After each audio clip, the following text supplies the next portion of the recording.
शुभ प्रभात मंडळी, श्री स्वामी समर्थ, जय शिवराय। बघा, निसर्गाला जादूगार असं का म्हटलं आहे ना, ते ह्या व्हिडिओने अगदी स्पष्ट होते। इतकं सुंदर वातावरण कसं काय निसर्ग निर्माण करू शकतो, खरंच मला कळत नाहीये।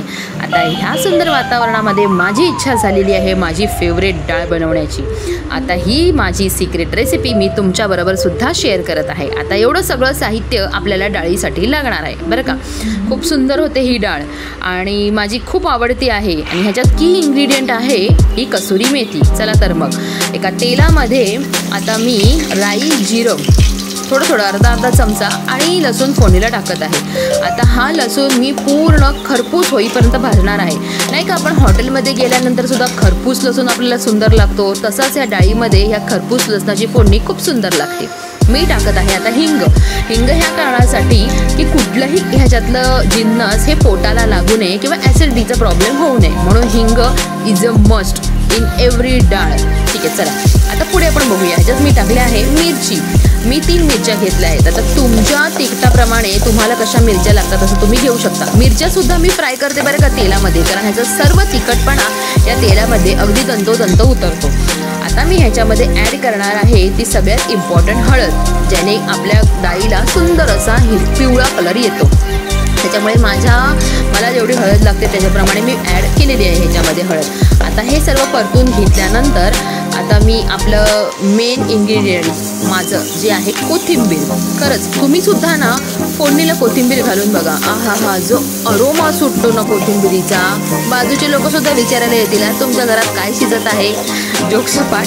पण खरंच तेलामध्ये कोथिंबीर घातल्यानंतर आहे ना फोडणीला खूप सुंदर स्मेल येतो डाळीला। आता मी ह्या डाळीमध्ये टोमॅटो आणि दुधी हे ऑलरेडी ॲड केलेलं आहे। आता माझं बाळ दुधी आणि टोमॅटो ह्या दोन्ही गोष्टी खात नाही, त्यामुळे मी त्याला डाळीतून असंच मिक्स करून देते। कधी कधी मी डाळीमध्ये पालकसुद्धा टाकते। अशा तुम्ही सुद्धा गोष्टी देत चला। जर तुमचं लहान बाळ काही भाज्या खात नसेल तर तुम्ही डाळीमध्ये मिक्स करून द्या। आता मी दिलेली आहे फोडणी। आता थोडंसं ह्याला उकळायला लावते आणि आता ह्याच्यात टाकत आहे मी कसुरी मेथी। ही अशी चुरूनच टाकायची, त्याचा जो सुंदर सुवास या डाळीला सुटतो ना, खूप सुंदर लागतो मंडळी। तुम्ही कसुरी मेथी डाळीमध्ये टाकून बघा, एक वेगळीच टेस्ट ह्या डाळीला येते कसुरी मेथीमुळे। अजून एक इन्ग्रेडियंट आहे माझं सिक्रेट इन्ग्रेडियंट, ते म्हणजे बटर एकदम किंचितसं बटर ह्याच्यामध्ये टाकायचं। खूप सुंदर लागतं डाळीमध्ये आणि डाळीची टेस्ट एकदम भारी येते आणि मला अशीच पिवळी डाळ आवडते। आता मी बनवत आहे माझी फेवरेट आणि पौष्टिक अशी बीट आणि गाजरची कोशिंबीर। बीट आणि गाजर मी किसून घेतलेलं आहे। आता ह्याच्यामध्ये मी टाकणार आहे 4 चमचे दही। तर दह्याचं प्रमाण हे तुमच्यावरती डिपेंड आहे। मी हे घट्ट दही घेतले आहे त्यामुळे मी हे 4 चमचे टाकत आहे। हे 2 जणांची रेसिपी आहे बरं का, 2 जण याला खाऊ शकतात। तर मी 4 चमचे टाकल्यानंतर हे थोड्या वेळेनं सैलसर होतं, म्हणजे ह्याला आपोआप पाणी सुटतं। आता मी ह्याच्यात टाकत आहे मीठसुद्धा ऑब्व्हियसली आता तुम्हाला जसं पाहिजे तसं तुम्ही मीठ टाकू शकता। आणि ह्याच्यात अजून एक इन्ग्रेडियंट मी ॲड करणार आहे, ते म्हणजे किंचितशी साखर।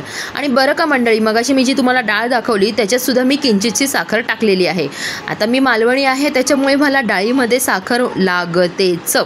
आता मी करणार आहे याची फोडणी, कारण मला कोशिंबीर नुसती खायला आवडत नाही, मी फोडणी करते। तर फोडणीमध्ये मी छोटी राई वापरते, मोठी राई वापरत नाही, मला छोटी राईच आवडते, बारीक राई असते ती। आता ह्याची व्यवस्थित तडतडलेली आहे फोडणी। आता ही चरचरीत फोडणी त्या कोशिंबीरवर टाकायची आहे, म्हणजे ह्याचा स्वाद अजून उठून येतो। आणि ह्याच्यामध्ये मी आता टाकत आहे 2 चमचे आपल्या दाण्याचं कूट, हे सुद्धा सुंदर लागतं कोशिंबिरीमध्ये। आता बंद करून मी आता हे चरचरीत झालेली आपली फोडणी ह्याच्यावरती टाकत आहे। तुम्ही सुद्धा अशी कोशिंबीर करून बघा। जर तुम्हाला बीट, गाजर, ज्यूस किंवा कच्चं किंवा उकडलेलं खायला आवडत नसेल तर तुम्ही असं करून बघा, जेणेकरून पौष्टिकसुद्धा खाल्लं जातं आणि आपल्या तोंडाची चवसुद्धा जात नाही। तर इथे माझी डाळसुद्धा रेडी आहे, माझी मालवणी सुंदर डाळ आणि माझी कोशिंबीर। चला आता वेळ झाली आहे दुकानात जायची। एवढी सुंदर डाळ आणि कोशिंबीर खाल्ल्यानंतर मला भयंकर झोप आली होती, त्याच्यामुळे मी आता घाईघाईत उठून दुकानात चाललेली आहे। बघा, आजचं वातावरण खूप सुंदर आहे, पाऊस पडत नव्हता आणि थंडही वाटत होतं, खूप छान वातावरण होतं आज दुकानात जाताना। आता ह्या ज्या बाजूला रस्त्याच्या कडेला ज्या भाज्या वाढतात ना, ह्याच्यामध्ये खूप चांगल्या रानभाज्यासुद्धा असतात बरं का। मी आणि माझी मम्मी ह्याच्यातून कुरडूची भाजी घेतो। अजून एक भाजी असते आणि ह्या रानभाज्या ह्या पावसाळ्याच्या दिवसात खाल्लेल्या खूप चांगल्या असतात, त्या आपल्या पोटासाठी चांगल्या असतात। आता आज माझा जो एक पर्सनल काम आहे पोस्टामध्ये, त्याच्यामुळे आज माझी एक फेरी वाढलेली आहे, ती म्हणजे पोस्टाची. चला आता माझं काम उरकून मी जात आहे दुकानामध्ये. टडा, मी पोचलेली आहे दुकानामध्ये माझ्या आनंदाच्या जागी. आता चला लवकरात लवकर माझं कलेक्शन मी तुम्हाला दाखवते. आता मी तुम्हाला दाखवणार आहे द परंपरामधलं अजून एक कलेक्शन.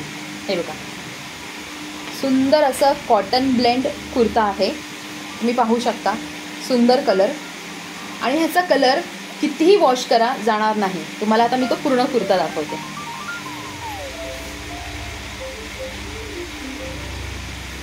आणि आता मी तुम्हाला दाखवते ह्याच्यातले सुंदर कलर्स.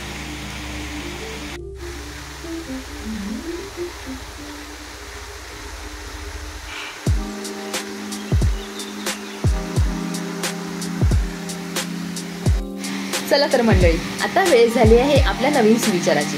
तर आपला आजचा सुविचार आहे, यश मिळवण्यासाठी प्रयत्न करणं थांबवू नका, कारण ते कधी ना कधी तर फळ देतच.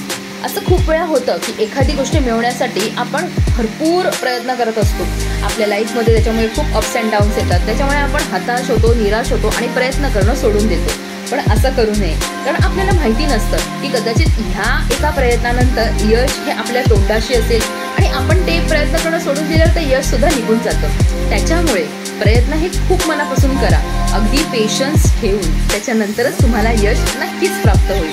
तर मग तुम्हाला आजचा माझा हा व्हिडिओ आवडला असेल तर लाईक, शेअर अँड सबस्क्राईब नक्कीच करा, कारण मला माहिती आहे तुम्ही मला सपोर्ट नक्कीच करणार. थँक्यू.